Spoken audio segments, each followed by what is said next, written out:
গেল ঈদেই তুফান সিনেমা দিয়ে প্রেক্ষাগৃহে তাণ্ডব চালিয়েছে ঢাকাই চলচ্চিত্রের শীর্ষ নায়ক শাকিব খান ও বর্তমান সময়ে দর্শকপ্রিয় পরিচালক রায়হান রাফি। এই দুজনের জুটিকে দর্শকরাও সাদরে গ্রহণ করেছেন, যে কারণে তুফান সিনেমা শেষ হওয়ার পরেই ঘোষণা আসে খুব জলদি সিনেমাটির সিকুয়েল আসতে চলেছে। ধারণা করা হচ্ছিল আগামী ঈদেই প্রেক্ষাগৃহে মুক্তি পেতে পারে তুফান 2, কিন্তু আপাতত সেটি আর হচ্ছে না। কিছুদিন আগেই বিষয়টি নিশ্চিত করেছেন শাকিব খান নিজেই। 2025 সালের ঈদুল ফিতরে বরবাদ নিয়ে হাজির হবেন শাকিব, আর ঈদুল আজহায় রাফির সঙ্গে জুটি বেঁধে তাণ্ডব নিয়ে আসবেন এই নায়ক।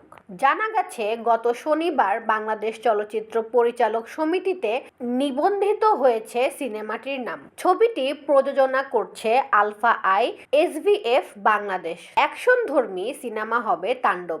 সবকিছু ঠিক থাকলে চলতি সপ্তাহে সিনেমাটির ঘোষণা আসার কথা রয়েছে, তবে এই বিষয়ে রায়হান রাফি আপাতত মুখ খুলতে চাননি।